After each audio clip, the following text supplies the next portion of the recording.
Listen up. Do y'all remember at Trump's inauguration where we seen all these tech billionaires there? There's a reason for that, and I'm going to show you why. In the 1930s, there was this thing called the Technocracy movement. It was a social movement active in the United States and Canada. This movement favored technocracy as a system of government over representative democracy and partisan politics. Just take a wild guess of who started this. This movement was called the North American Technate. This movement proposed a unified North America run by scientists and engineers. We know that Elon Musk has been talking about this as well, with his Mars colonization. But do you know who the leader of Technocracy Inc. was? It was this man right here. His name is Joshua Haldeman. He is the grandfather of Elon Musk. Now listen to this. Technocracy is the science of social engineering, the scientific operation of the entire social mechanism to produce and distribute goods and services to the entire population of this continent. Technocracy will distribute by means of a certificate of distribution available to every citizen from birth to death. The Technate will encompass the entire American continent from Panama to the North Pole because the natural resources and natural boundary of this area make it independent. I hope this is starting to click because this is the map of the North American Technate where you see Greenland, Canada, the United States, Mexico, and Venezuela. That's not all. The technocratic movement planned to reform the work schedule to achieve the goal of uninterrupted production, maximizing efficiency and profitability of resources, transport, entertainment facilities, avoiding the weekend effect. Haven't we heard Trump talk about that? According to the movement's calculations, it would be enough that every citizen worked a cycle of 4 consecutive days, 4 hours a day, followed by 3 days off, which sounds good until you start really digging. Here comes the price system. It came up with energy certificates, which would have a table with the information of a citizen's identification, age, sex, occupation, location, energy allotment, and purchases made. And it would be called an energy distribution card. And here is what they proposed decades ago. And for some reason, the duality symbol's there.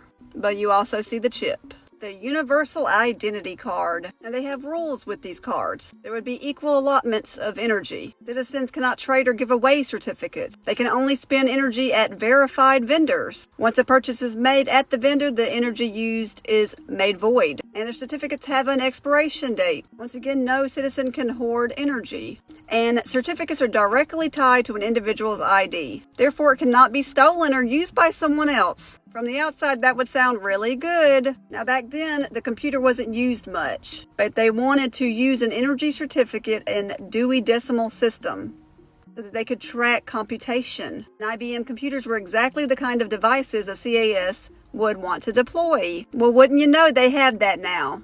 But they knew that one of the big troubles with all of this is that your computers is going to do away with your accountants and your engineers. And it is also going to do away with your executives as well as blue-collar and white-collar jobs. So Elon Musk has come up with something for this.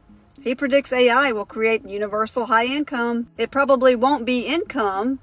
It will be energy because our economy is about to crash. And that's probably the plan. So here comes Greenland. We'll probably have Venezuela soon, but Trump wants Greenland now too.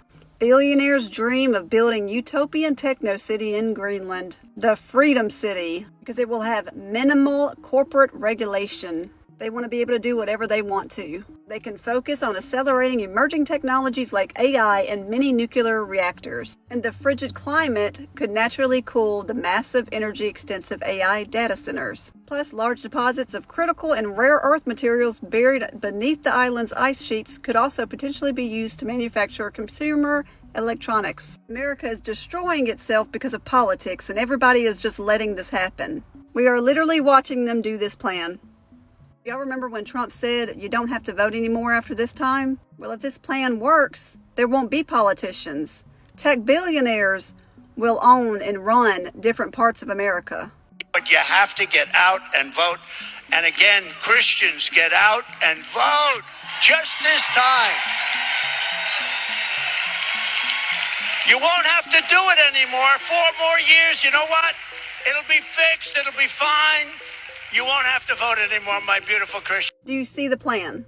Elon's grandfather created it, and now Trump and him are going to implement it. They were talking about this plan decades ago these Christians heard about it and wrote this book about it, pretty much saying that this is what was going to bring about prophecy. And it will one way or another. We read in Daniel that Nebuchadnezzar had a dream, and it was about a statue. And the toes were the last kingdom, which would be the revived Roman Empire with 10 kingdoms. If we look at the Club of Rome's map, it's 10 kingdoms. Pretty similar to Trump's plan. And Justin Trudeau said that he was going to step down.